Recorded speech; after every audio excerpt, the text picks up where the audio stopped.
النهارده معانا فيلم نار كله سرقة وانتقام، حالة من الإثارة والتشويق التي لم ولن تراها إلا عند مستر أفلامكو. بنبدأوا مع واحد اسمه باتريك، الراجل وشه ناشف كده، تحسه لو خبط في حيطة الحيطة هي اللي هتقول آسف. داخل يقدم على شغل في شركة نقل أموال ضخمة، والمدير أول ما يشوفه بيقعد يبص له بنظرات كلها رعب ويقول له: بص يا معلم، الشغل هنا مش هزار، احنا كل يوم بننقل ملايين الدولارات، والحرامية معتبريننا بنك ماشي على 4 عجلات. ويقول له كمان إن من شهر بس في 2 من الموظفين اترموا بالرصاص في نص الشارع، والحرامية ما اكتفوش بكده، ده حتى شاب غلبان كان معدي بالصدفة خلصوا عليه هو كمان. يعني الناس دي قلبها ميت حرفيا. طبعا المدير بيحاول يخوفه ويقول له ان اقل عربية عندهم بيكون فيها حوالي 15 مليون دولار، رقم يخلي اي حرامي يشوف نفسه بابلو اسكوبار. لكن باتريك ولا الهوا، بيبص له ببرود كده وبيقول له: ما تقلقش، انا اصلا ماليش حد في الدنيا يخاف عليا. يا عم الراجل بيتكلم وكانه داخل يقدم على وظيفة حفار قبور مش سواق. بعدها بيظهر زميله بوليت، وده واحد شكله طيب زيادة عن اللزوم، بياخده علشان يعمل اختبارات القبول. وفي الاختبارات بقى بنشوف حاجة غريبة، باتريك مش فاشل بس برضه مش جامد، يعني بينجح بالعافية، بيضرب طلقة تصيب الهدف بالعافية، بيسوق العربية بالعافية، كل حاجة نص نص. لكن لو ركزت شوية هتفهم ان الراجل قاصد يعمل نفسه عادي عشان محدش يشك فيه، وده اللي يخليك تقول يا نهار ابيض، ده الواد ده وراه مصيبة. بعدها بوليت بياخده يعرفه على باقي الفريق، وفي واحد منهم دمه حامي كده وبيتكلم كتير، وواحد تاني كل همه الاكل، والتالت شكله لو شاف مشكلة هيستخبى جوه العربية. اما باتريك فساكت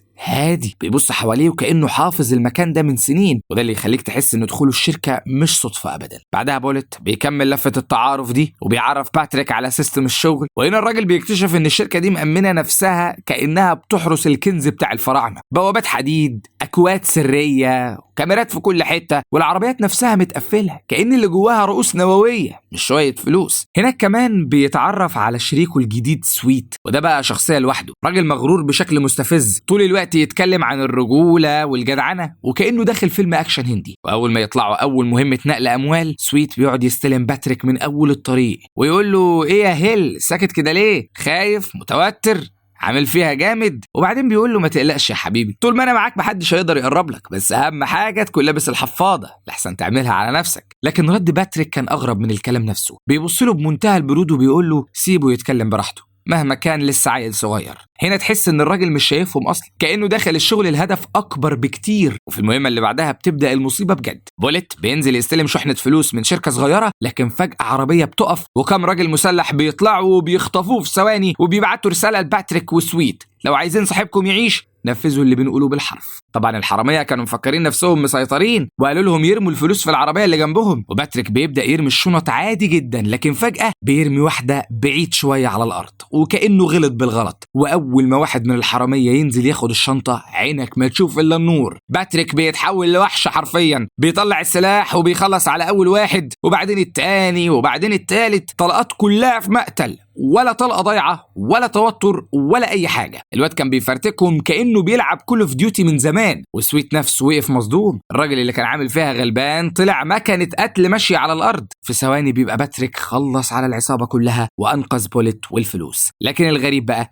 انه بعد ما خلص عليهم فضل يقرب من الجثث ويبص في وشوشهم واحد واحد، واضح جدا انه بيدور على شخص معين، وان الموضوع بالنسبه له شخصي جدا. ولما يرجعوا الشركه الكل بيبقى مبهور، ازاي الراجل اللي نجح بالعافيه في الاختبارات خلص على 6 رجاله ب9 طلقات بس. والمحققين بيقعدوا يسالوه: انت متاكد انك اول مره تمسك سلاح؟ لكن باتريك بيرد بكل هدوء: عادي، اصل لما بتوتر بعرف اركز اكتر. يا عم ركز ايه بس، ده انت كنت بتوزع موت ببلاش. وفي الاخر بيجيبوا له فيديو العمليه من الكاميرات والكل بيقعد يتفرج عليه وهو حرفيا بيصطاد الرجاله واحد واحد. وهنا الشركه كلها بتبدا تفهم ان الراجل ده مش طبيعي ابدا. المحققين بعد العمليه بيجيبوا لباتريك فيديو الحادثه القديمه، الحادثه اللي مات فيها الموظفين والولد الغلبان اللي كان معدي في الشارع. بيقعدوا يسالوه: تفتكر العصابه دي هي نفس الناس ولا دول ناس تانية؟ باتريك بيبص للفيديو بمنتهى البرود وكانه بيتفرج على نشره جويه وبيقول لهم: لا، دول مالهمش علاقه، اللي عملوا الحادثه القديمه كانوا محترفين اكتر بكتير. والجمله دي لوحدها خلت المحققين يبصوا لبعض. اول ما بيخرجوا من الشركه بيتصلوا برئيسهم الفيدرالي بسرعه وبيقول له: احنا اتاكدنا هو ده الشخص اللي الحكومه كلها بتدور عليه من 25 سنه. طبعا الاتنين متحمسين يقبضوا يقبضوا عليه حالا، لكن رئيسهم بيرد عليهم وهو متضايق: يا اغبياء، الراجل ده لو عايز يسرق المكان كان سرقه من اول يوم. وبيكمل: باتريك عنده هدف تاني وسيبه لحد ما نعرف هو بيدور على ايه بالظبط. بالليل في نفس اليوم واحدة غامضة بتيجي تقابل باتريك وبتديله ملف كامل فيه كل بيانات الموظفين اللي شغالين في الشركة، العناوين، الارقام، السوابق،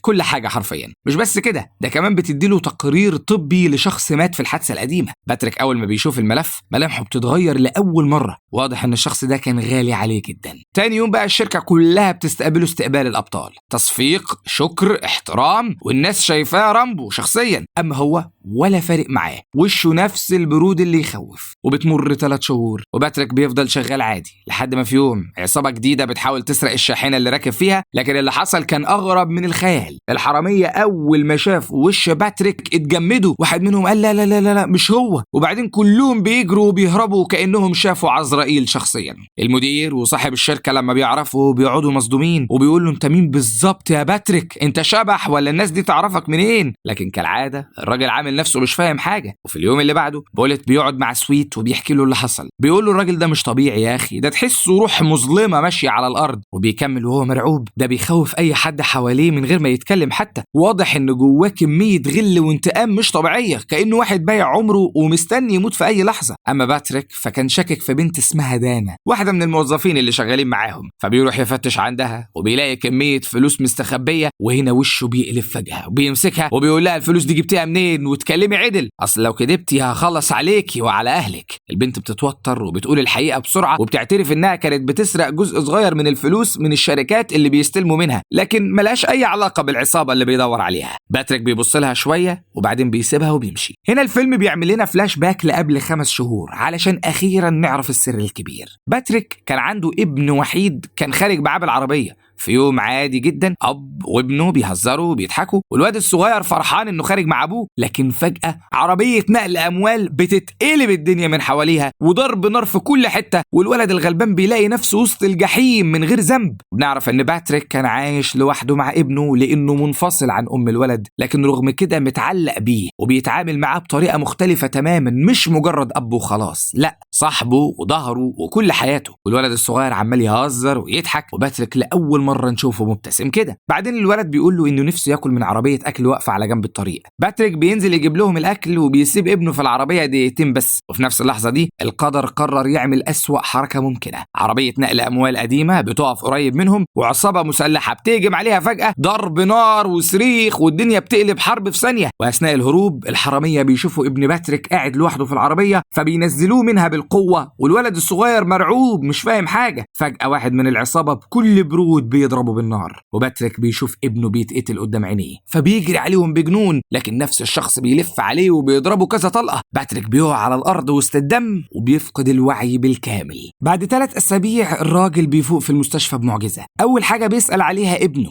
لكن للأسف بيعرف إنه مات. هنا الفيلم بيكشف القنبلة الكبيرة. باتريك مش مجرد موظف عادي ولا حتى راجل غامض وبس، لا يا حبيبي، ده كان زعيم عصابة كبير جدا، واحد من أخطر الناس اللي اشتغلوا في سرقة عربيات نقل الأموال، والمدينة كلها كانت تعرف اسمه وبتخاف منه. لكن بعد موت ابنه الراجل اتحول لوحش حرفيا، قرر ينتقم من أي حد له علاقة بالموضوع ولو بنسبة 1% بس. كل زعيم عصابة، كل تاجر سلاح، كل حرامي، أي حد ممكن يكون سمع أو شاف أو شارك، باتريك كان بيدخل عليهم كأن الموت بنفسه جاي يزورهم، بيضرب، بيعذب، بيسأل، ولو ما لقاش إجابة بيخلص عليهم. المدينة كلها بقت مرعوبة لأن في شبح بيصفي العصابات واحدة واحدة، لكن رغم كل اللي عمله فضل حاسس إن الناس اللي قتلوا ابنه مختلفين، مش شوية بلطجية عاديين، لا، دول محترفين جدا، أذكى وأخطر من أي حد قبله قبل كده. وعلشان كده فهم إن الحل الوحيد إنه يوصل لهم إنه يشتغل جوه شركة نقل أموال نفسها، لأن أكيد في خاين من الداخل هو اللي بيسرب المعلومات للعصابة، وإن كل حاجة بتبدأ تركب على بعضها. بنكمل الفلاش باك وبنعرف ان في مجموعة غامضة جدا كانت بتخطط لأكبر عملية سرقة في تاريخ المدينة، وبنعرف ان اللي ورا كل المصايب دي مش شوية حرامية عاديين، لا يا معلم، دول فريق كامل من القوات الخاصة السابقة، ناس متدربة على القتل والاقتحام والتخطيط. يعني لو دخلوا يسرقوا بنك، البنك نفسه يفتح لهم الباب ويقول لهم اتفضلوا. زعيمهم راجل اسمه جاك، وده شكله كده لو بص لك 5 ثواني تحس انك مدين له بفلوس. اما اخطر واحد فيهم فاسمه جان، وده اللي كان بينفذ الشغل اللي وسخ بنفسه. الفريق كله كانوا محترفين جدا، لكن بعد التقاعد حياتهم اتدمرت، لا شغل ولا مستقبل ولا بيعرفوا يعيشوا حياة عادية. فقرروا يستخدموا خبرتهم في الحاجة الوحيدة اللي بيعرفوها، العنف والسرقة. بقوا يسرقوا عربيات نقل الأموال بشكل منظم جدا. وفي اليوم المشؤوم اللي مات فيه ابن باتريك، حارس الأمن حاول يقاوم جان، فجان اضطر يقتله، لكن المشكلة إن وشه اتكشف وابن باتريك الصغير شافه بوضوح. وهنا جان عرف إن الولد لو عاش هيبلغ عنه، فمن غير تردد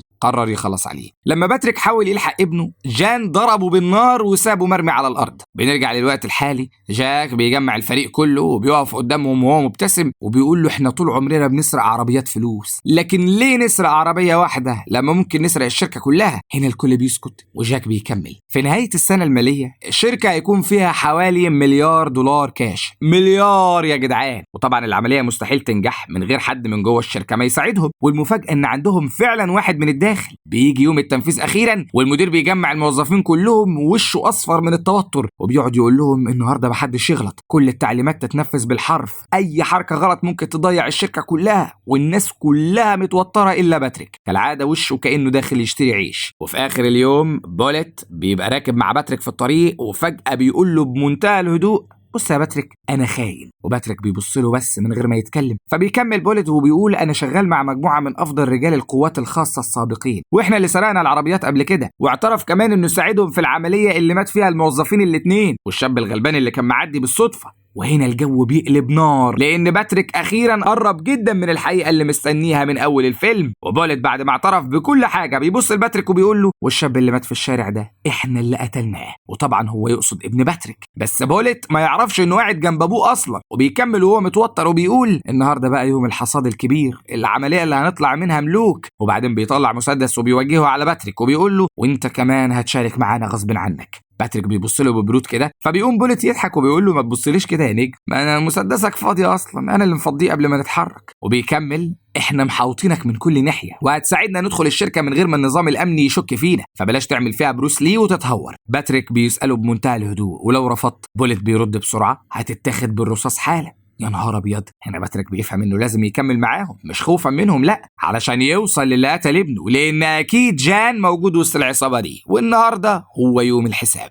بوليت بيبدأ يعطل الكاميرات وأنظمة الأمان وبياخدوا باتريك وبيكلبشوه علشان يبان إنه رهينة، وبعدين بيركبوه العربية معاهم علشان يعدوا من البوابات الأمنية بسهولة. أصل مين هيشك في عربية الشركة وفيها الموظفين نفسهم؟ وبمجرد ما بيدخلوا الشركة الجحيم بيبدأ رسمي. فريق جاك بينزل من العربيات مدججين بالسلاح وبيسيطروا على المكان بالقوة. الحراس بيحاولوا يقاوموا لكن يا عيني عليهم، دول داخلين يحاربوا ناس قوات خاصة سابقة، فالرصاص في كل حتة وإنذارات شغالة وناس بتجري وتصرخ. لكن جاك واقف وسط الضرب كله هادي جدا، واضح انه حاسب كل خطوه بالثانيه. واحد يقفل المخارج، واحد يسيطر على غرفه المراقبه، واحد يقطع الاتصالات. خطه متقفله بشكل يخوف. اما باتريك فبيكتفوه وبيرموه جوه الخزنه الكبيره وبيحطوا معاه حارس يراقبه. واضح انهم لسه مش واثقين فيه وحاسين انه ممكن يقلب عليهم في اي لحظه، لكنهم ما يعرفوش انهم حابسين وحش معاهم جوه. الحارس بيقعد يراقبه وهو مطمن، لكن باتريك بيفضل ساكت ومستني اللحظه المناسبه. وفجاه في ثانيه واحده بس بيقوم ماسك الحارس وبيخبطه في الحديد بكل قوته وبيسحب سلاحه وبيخلص عليه بسرعه مرعبه، وبعدين بيفك الكلبشات وبيبص حواليه بعين كلها غضب وانتقام. هنا تعرف ان اللعبه الحقيقيه بدات. باتريك اخيرا بقى حر جوه عرين العصابه نفسها. الناس دي لسه مش فاهمه انها حبست الموت معاها في نفس المكان، ودلوقتي الدنيا بتقلب جحيم حرفيا. العصابه كلها بدات تتحرك جوه الشركه وكل واحد فيهم بيدور على باتريك، بس مش بيدوروا عليه وخلاص، لا دول مهمتهم يتاكدوا من كل واحد يقتلوه الاول ويشيلوا القناع يشوفوا هو مين، لانهم عارفين ان في واحد بيطاردهم من جوه وبيشم ريحه دمهم. باتريك بيظهر فجاه من الظلال وبدا يدخل في معركه واحد ضد واحد. واحد منهم كان مقاتل محترف جدا، اشتباك بالايدي، ضرب نار، ضرب سكاكين، المكان كله اتقلب معركه موت حقيقيه. وباتريك يا دوب بيطلع منها حي، بيتصاب وبياخد طلقه في كتفه، لكن رغم كده بيخلص عليه وبيشيل سلاحه وبيبدا يصطاد باقي الفريق واحد واحد. التحول الكامل حصل من موظف هادي لآلة قتل ما بتوقفش. الرصاص مال المكان والابواب بتتقفل وبتتكسر، الصراخات في كل ناحيه. اما بوليت ففي اللحظه دي بيبان وجهه الحقيقي. كان طول الوقت بيلعب من تحت لتحت، بيغدر بزمايله واحد واحد. فجاه بيجي من ورا باتريك وبيضربه كذا طلقه في الظهر، وباتريك بيقع ارضا وبيفقد الوعي. بوليت بيفتكر انه خلص عليه، لكن في الحقيقة انه مجرد اتعطل لحظة. في نفس الوقت العصابة بتحمل الفلوس وبتهرب بعربية نقل الأموال، والشرطة بتدخل في مطاردة مجنونة في الشوارع، عربيات بتتقلب، رصاص بيتبادل، صريخ في كل مكان، لكن العصابة بتعرف تهرب وبتدخل في نفق سري تحت الأرض. وهنا المفاجأة الكبيرة، جان بيقرر يقلب على جاك ويقتله في اللحظة دي طمعا في الفلوس كلها. بيفضل هو وبوليت بس. بوليت بيحاول يغدر بجان، لكن جان أسرع منه بكتير وبيخلص عليه في ثانية واحدة، وبكده جان يبقى لوحده مع شحنة الفلوس اللي سرقوها. بيروح بيته وهو مبسوط وحاسس انه كسب كل حاجة. بيقعد وسط الفلوس بيفتحها وبيضحك، لكن فجأة التليفون بيرن، وفي وسط الفلوس المبعثرة بيبص وراه ببطء. فجأة بيلاقي باتريك واقف زي الشبح، ساكت ثابت، عينه كلها نار. جان بيتجمد مكانه لان اللي قدامه ده مش راجل عايش ينتقم، ده كابوس رجع له تاني. وباتريك واقف قدام جان كأنه مش داخل ياخد فلوس ولا حتى ينتقم بشكل عشوائي. بيبص له بهدوء وبيقول له انا مش جاي اخد الفلوس ولا حتى اسلمك للعدالة. وبعدين بيطلع ورقة التقرير بتاع وفاة ابنه وبيفتحها قدامه وبيقرأ بصوت